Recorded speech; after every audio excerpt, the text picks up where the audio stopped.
TFC spiritual ప్రేక్షకులకు స్వాగతం. ఈ వారం రాశిఫలాలు పరిశీలిద్దాం.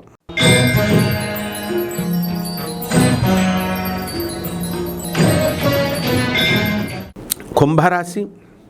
ఈ కుంభరాశి వారికి అండి ఈ వారం ఎల్నెట్సన్ జరుగుతుంది కాబట్టి మీరు ఎన్ని మంచి పనులు చేయండి. ఈ కుంభరాశి వారికి అపనందల పాలవుతారు. మీకు గుర్తింపు అనేటటువంటిది రాదు ఎల్నెట్సన్ ప్రభావంగా. అలాగే గురు అప్పుల బాధ, అర్ధాష్టమ గురుడు వల్ల అనేకమైన సార్లు మీరు విఫలం. ప్రతిసారి కూడా మీరు నిరాశపడకుండా మళ్ళీ మీరు ప్రయత్నించాల్సినటువంటి అవసరం చాలా ఉంది. అలాగే కుంభరాశి వారు అష్టమ కేతుతో చాలా బాధలు పడుతున్నారు.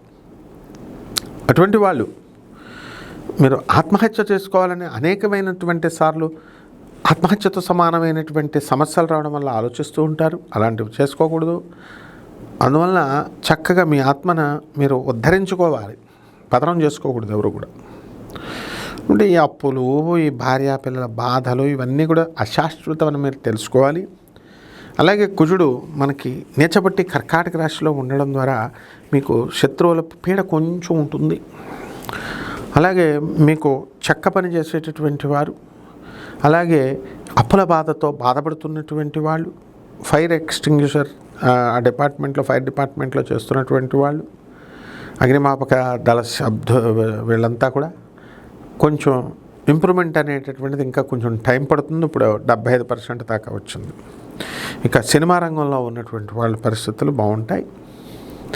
ఈ యొక్క కుంభరాశి వారికి మనకి కఠినంగా మాట్లాడడము, నోటికి సంబంధించినటువంటి దుర్వ్యసనాలు రాహుశనుల వల్ల రావడం అనేటటువంటిది జరుగుతుంది. 6వ తేదీన బుధుడు ఈ యొక్క మేషరాశి ప్రవేశం చేయడం ద్వారా మీ సోదరుల్లో ఒక రకమైనటువంటి ఆలోచన మీకు వస్తుంది. మీకంటే చిన్నవాడైనటువంటి మెనమామలు కానీ లేకపోతే చిన్నవాళ్ళైనటువంటి వ్యక్తుల వల్ల మీకు సమస్యలు అనేటటువంటివి రావడానికి అవకాశాలు ఉంటాయి.